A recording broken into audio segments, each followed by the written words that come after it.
Hi there, Ken Beaton here from Arca Real Estate Investments. I've been around the block a few times, more than a few times actually, and I've been self-employed since my early 20s, and I've experienced some successes and some failures. One of the things that always made me curious was to know how some people are successful and some are not. Yet they're working for the same company and they're selling the same products, they've offered the same training, and they've got the same opportunities, yet one is very successful and one not so much. So why does this happen? Well, this question has caused me to reflect on my own success, and as a result I've come up with a 5-step success formula which I would like to share with you. Now, before I share my success formula, I think you should know a bit more about myself, who I am, where I've come from, basically a brief story. So I grew up in a middle-class family. My father was a tool and die maker, became a high school teacher. My mom, a stay-at-home mom, so I had a pretty good life. Actually, I had a really good life because my family also had a family campground, so I got to grow up at this family campground and enjoy the life of Riley. Lots of freedom and lots of fun. I was very fortunate that I met my love of my life when I was 18 years old, and I ended up being married by the age of 21. And at that point in time, I figured I better do something because I graduated from high school with a D average. I didn't even know you can get a D average, but that's exactly what I had. Worked at the family campground in the summertime. During the winter times, I was a ski technician. I really had no full-time career. And now, being a father of 3 daughters myself, if any of my daughters brought somebody like me home, I certainly wouldn't have been too happy. So I was very fortunate that Joanne's parents welcomed me. We've had a wonderful life, but I needed to decide then, about a new career. I needed to take care of my family. So I went off to college as a mature student, and I signed up for civil engineering technology. Really enjoyed the program. Did so well, graduated with honors actually. I worked in the field for 2 years. Then I came to what I consider to be a dead end. My options at that time for myself was I could move west, or I could move north where the jobs were and where they were paying more, or I could go back to university, or go to university actually, and get my civil engineering degree. But I didn't really feel comfortable moving away from the family, and I didn't feel like I was smart enough to go to university at that point in time. So what I did was I went back to my comfort zone. Now for myself, the comfort zone was the family campground. So I went back, and Joanne and I, we took the family business over in 1986, and it actually had a lot of opportunities. It's a 20-acre park with 3,400 feet of prime waterfront, 40 minutes from the city of Ottawa, drawing on a population base of over 1 million people. So there were lots of opportunities with this business. I say that now because when I look back, I see the opportunities. But back then, my reality was that we were operating on very little profit. Just $24,000 a year is all we could afford to pay ourselves. We had the mindset that we had to do everything ourselves because we couldn't afford to hire anybody else to do work for us. We were very cheap. We also had the mindset of scarcity, that there just wasn't enough to share with other people as well. And to be quite honest, I was very ignorant. I didn't know any different at that time. We did the best we could with what we had and what we knew. I had a fear of failure. I didn't want to give up what we already had. Trying something new meant there was a risk of failure, so we were better off just doing what we knew already. And also, we were young, relatively young compared to a lot of people starting out in business, and we had a big fear of asking other people to help. That sort of went back on the scarcity mindset as well, because we didn't want people to take our business away from us. So as a result, living on $24,000 a year was not enough to support the family. So I was always looking for other forms of employment, sources of income as well. I started out as a driver's ed instructor, did that for a little over a year. I did snow plowing in the winter. I drove a school bus for 15 years. I was a handyman around the campground, building decks, docks, you name it. I even tried my hand as a real estate agent in the early 90s, and I didn't succeed very well at that because I wasn't willing to do things outside of my comfort zone. So this would have continued on for many years as well until I actually hit a turning point. I was almost 40 years of age, so already hitting that point in life where they call it a midlife crisis. But this was a major turning point for me in the fall of 1997. My mother passed away very, very suddenly. She wasn't even showing any signs of major illness, and then my father passed away just 2.5 months after that. So that really hit home. But I realized I didn't have time to wait. I had to take action because I had my family to support. I had the campground to run. So I decided enough's enough. I got to take major action. The problem was I didn't know what action to take. So I continued on doing the same thing I was before, knowing that I had to do something different, but not knowing what, until 2001 when I read a book called Rich Dad, Poor Dad. This is a book written by Robert Kiyosaki, who talks about his rich dad, who was his best friend's father, who was a businessman, entrepreneur, and then his own father, who he calls a poor dad. Even though he was high up in the education system and earned a lot of money, he had a poor mindset, so that was his poor dad. So that story really resonated with me, and what I learned from that was that real estate investing was the only option that I could see for myself to gain, to get ahead in life and to create some major net worth. So we started investing in real estate. Shortly after that, I came across some real estate education courses, the Wealth Intelligence Academy, also the Rich Dad Education Company. We also started taking some other personal development courses, such as Tony Robbins, all of his personal development courses. Marshall Silver was another one. And all of these courses had mentors. And this was my first introduction to mentors. These individuals helped shape who I was and changing my mindset. Now, over this time, we invested over $80,000 in this real estate education as well as personal development over a period of just under 2 years. However, our net worth skyrocketed. We had a portfolio over 170 doors, and it's continuing to grow as well.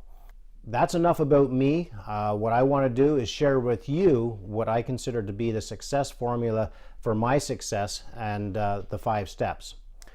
So here's an interesting quote from Alvin Toffler. The illiterate of the 21st century will not be those who cannot read and write, but those who cannot learn, unlearn, and relearn. So what that means is that if you're not willing to unlearn the old ways, the old thoughts, the old patterns that you have, and relearn the new ones, then you're going to be considered illiterate moving forward. Now, the success formula in 5 simple steps. What is it? Well, it's to have a clear vision of what you want, know and understand your why, creating your goals, identifying your upper limits so that you can break through those upper limits, and acquiring the tools to help you achieve this. So step number 1, creating a vision. Most people simply exist their way through life because they lack a clear vision with a strong passion. Nelson Mandela says that action without vision is only passing time. Vision without action is merely daydreaming. But vision with action can change the world. The sad reality is that most people just pass through life wishing for things to be different but not taking any action. So, what is your vision? Where do you want to be 5 years from now? Who do you want in your life? It could be something as simple as a brand new car. It could be a new house, different lifestyle, new people in your life, new friends. It could be helping third world countries, building schools, digging wells, whatever the case may be. It's your vision. It's what is it you want to do. Again, most people dream about what they want, and a vision is a clearly defined dream with a timeline and a deep, strong emotion tied to it. So how do you create your vision? Well, I suggest you find yourself in a quiet location and you almost get yourself into a meditative state, and then you allow yourself to dream, to be and do whatever it is you want. Now what you want to do is put yourself 5 years into the future. You want to feel the experience. I like to share a vision that I have. Joanne and I want to own a cottage on the waterfront someday. That's on our vision board. So I picture this nice log cabin up on top of a rocky cliff, nice set of stairs going down to the waterfront, and you've got this beautiful dock going out, extending out into the lake. And out at the end of the dock, there's 2 very comfortable chairs. So picture yourself sitting in these chairs, a nice glass of red wine. You bring the wine up and you can smell it. You taste it. Well, you feel the breeze on your face. You look over the lake. You watch the sunset set behind the trees on the other side of the lake. You hear the water splashing against the shore. You can feel all this. As I say this, you're experiencing it as well. That's what you want to do with your own personal vision. The more emotion you create, the more excitement you generate, the better the chances of you succeeding in achieving your vision. Now, once you've got this vision created in your mind, what you need to do is you need to put it on paper. So you want to get yourself a large poster or bristle board, and then you want to create your vision board. You can either draw it or you can cut and paste pictures from magazines. I like to suggest that you draw it. Even if you can't draw a stick person with a ruler, it doesn't matter. This is your vision board. Get some coloring pencils and draw what it is you want. The reason being is that you're going to engage your creative mind, and it's going to become deeper into your subconscious, and it's going to mean more to you. Then what you want to do is you want to place this vision board where you're going to see it each and every day. When you get up in the morning, when you go to bed at night. If you can place it in your office where you can see it all day, even better. For myself, I've got my vision board in my office. I've also got a cut and paste vision board that I would put in a remote location. So if I wasn't working from home, I would have it set up in my work office as well. Another thing to add to your vision board is what I call a gratitude list. So every Friday night, Joanne and I would write what we were grateful for the previous week. Even though you may have had a week, it was horrendous, and we've all had them. Instead of focusing on the bad stuff, what you do is you focus on one or two good things and you record them on your gratitude list. All of a sudden, your week didn't look so bad after all. And then at the end of the year, when you reflect back, you'll be amazed what you have accomplished. And it's inspiring and it'll keep you going. I also have for myself, and this is part of my why as well, is I have a picture of a 48-unit apartment building. It's a drawing that I want to build this for seniors' affordable housing. And it means a lot to me to be able to create this building, and that's one of my major goals in life, is to build this building for the seniors. So now it's great that you've got an exciting vision. The next question is, why do you want to have this? So this is step number 2. Now, when I ask people what it is they want or why they want it, the most common response I get is, well, I want freedom. I want to have more money. I want to have fun. I want to travel. I just want to simply spend more time with my family. And these are very, what I call, fluffy reasons. And the reality is, we live in the best country in the world. We already have freedom. We already have the ability to have as much fun as we want. And we can travel. We've got life is really, really good for us right now. So it's got to be a little bit deeper than that. So what is the real reason that you want to succeed? Perhaps, and this is just a suggestion, perhaps you grew up as a poor child and your parents couldn't afford to clothe you very well. You had to wear the same set of clothes to school every day, all week. The kids picked on you all the time and called you names. Well, you definitely don't want that for your children or your grandchildren. Perhaps your parents struggled financially. They did a lot helping you growing up. Now it's time for you to help them. So you need to understand what is your deep-rooted reason for wanting what it is you want. Now, to help you understand this or to discover this, there's what I call a why exercise. And what you do is you sit knee to knee with another individual and you look each other in the face. And you be very serious about this. You decide who's person A, person B. Person A will then say what it is they want. Person B will simply ask, why do you want that? Person A will respond. And again, the answers initially are going to be pretty fluffy. But you want person B needs to make sure that person A answers very short and concisely. No long-winded stories. You repeat this process. The first 2 or 3 times the answers are going to be relatively easy.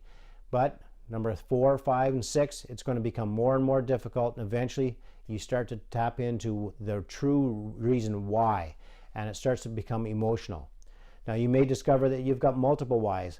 Great, that's fantastic. Or you may discover that you haven't found your why yet. Don't worry about it. Keep repeating this exercise multiple times until you do discover your why. Now, to help you understand your why, perhaps, or to help you understand other people's why, I suggest you go to YouTube and search Simon Sinek and type in why. It's an 18-minute video, and it's well worth your time to watch this. I've watched this multiple times, and I always get inspired after watching it. Another source is Robin Sharma, who is the author of The Monk Who Sold His Ferrari. I suggest you get his book called The Leader Who Had No Title. This book will help you understand what motivates you and who you are and why you do what you do. Step number 3 is what we call goal setting. Now, I'm not going to spend a whole lot of time on goal setting because I think this is something that most people are familiar with already. However, it is a very important step in this process, one not to be overlooked or missed. So step number 3 is goal setting, and I like to use the acronym SMART. You want your goals to be specific, measurable, assignable, realistic, and time-based. So let's say, for example, we'll use weight. I want to lose weight.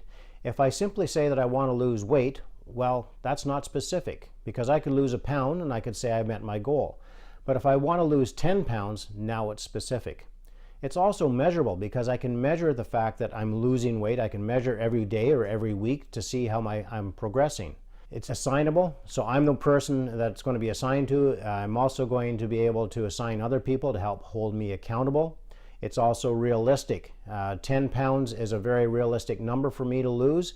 If I was to say I want to lose 10 pounds this week, that's not realistic unless I'm prepared to cut off my arm. However, if I say I want to lose 10 pounds in the next 2 months, that is a realistic goal.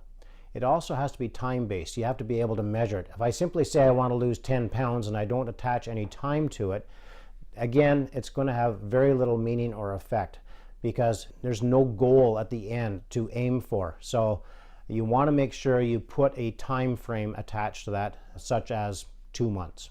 All right, step number 4.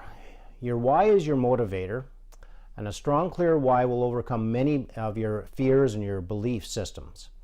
Yet knowing your why may not be enough. And I know this from personal experience, because I had a great amount of success initially just by having a vision and understanding my why. However, I sort of plateaued, and I haven't been able to figure out why I haven't been able to break through that plateau. So that's step number 4. So for example, why do I constantly worry?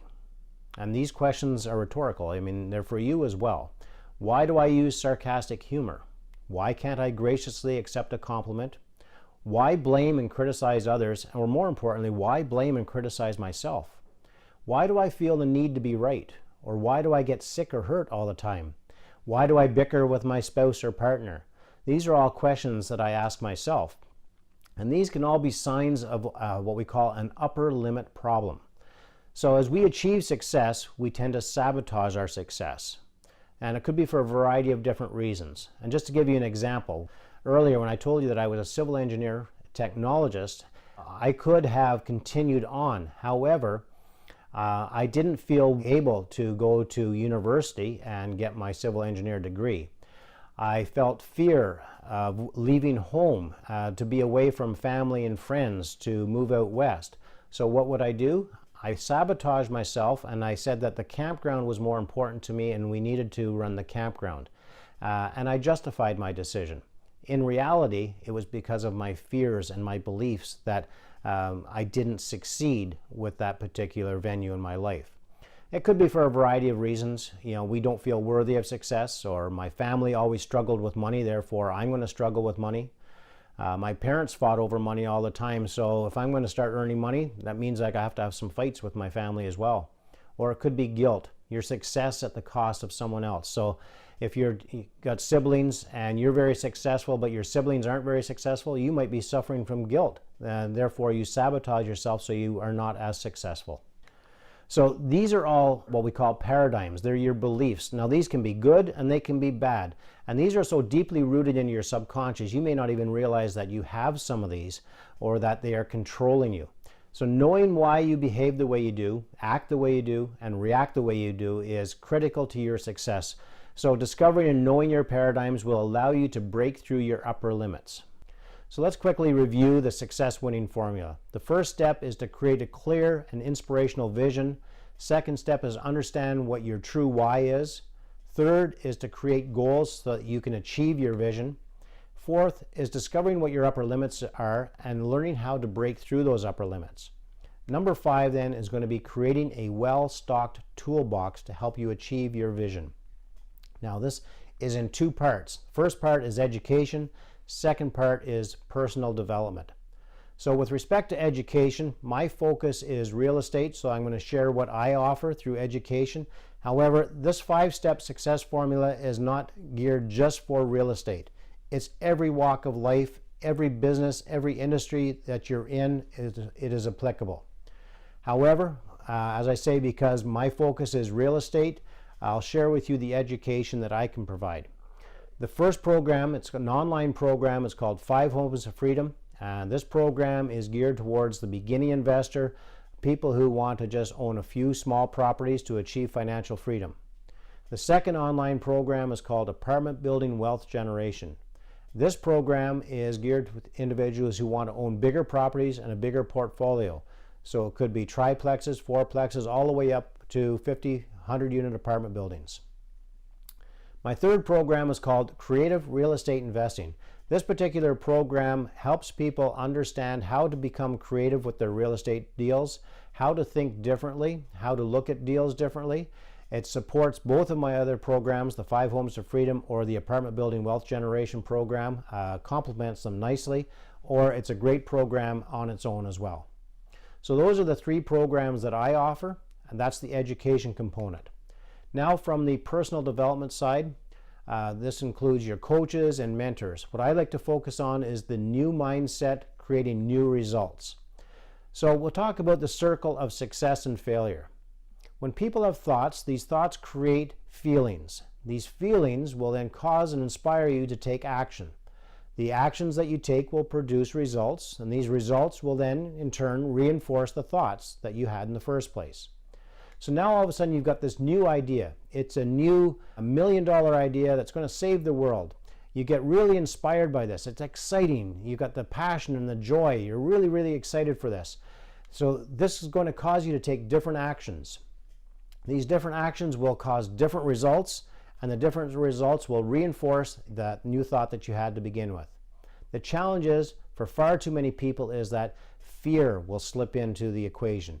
And this fear will take away your excitement, your joy, your passion, and cause you to take the same old actions that you've been doing in the past, generating the same old results that you've been experiencing in the past as well, therefore reinforcing the old thoughts that you've had in the past. And you'll get people saying, "I told you so, it wouldn't work," which again just reinforces those old thoughts.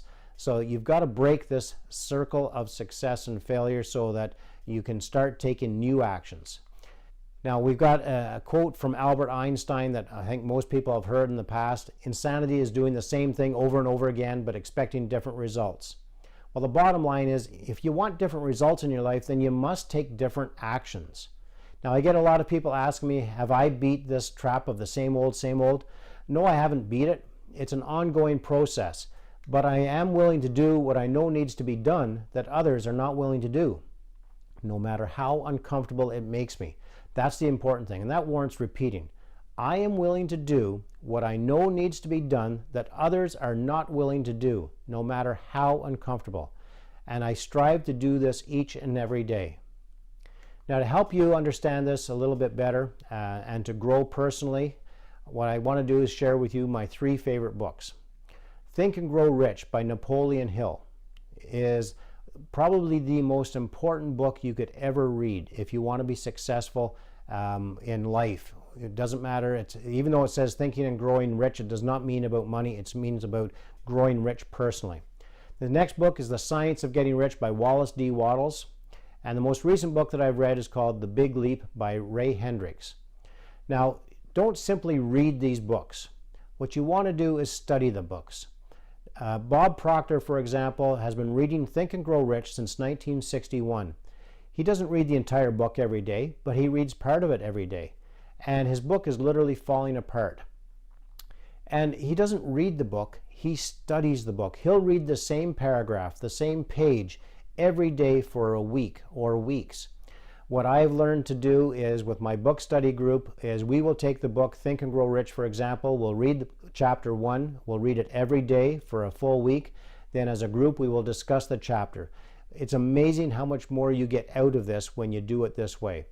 Now, in the past, I mentioned that I didn't mention I worked for Rich Dad Education as a mentor and a coach, which gave me the privilege and the opportunity to be coached and mentored by people like Robert Kiyosaki and other people inside his company. I've also had the privilege of being coached by people inside the Tony Robbins company as well as Marshall Silver's company. Currently, I'm being coached by the Bob Proctor Institute. It's called Proctor Gallagher. The program I'm currently going through is called Thinking into Results. And the facilitator who is walking me through this program, his name is Mark Frentz. Mark is a phenomenal individual, very insightful. And the fact that he's walking me through this program, I'm getting so much more out of the program than I ever have if he wasn't helping me through this program. Mark is open to talking to anybody, anytime. So if you're interested in learning more about the program, highly recommend that you contact Mark. You can just email him at mark@markfrentz.com. And he'd be more than happy to speak with you for up to a half hour for free. And if the program's a fit for you, fantastic. If not, no problem. It's a great program. Bob Proctor and all of his programs are fantastic, and I can't say enough good things about them. If you're interested in getting more information about myself and my company or the real estate education programs that I provide, I suggest that you just go to www.arcarealestate.ca. You can check them out on the website, or you can contact me directly, email me any questions at all, and I guarantee you I will answer your questions. I appreciate the time that you've given me, and I look forward to seeing you at the top. Take care now.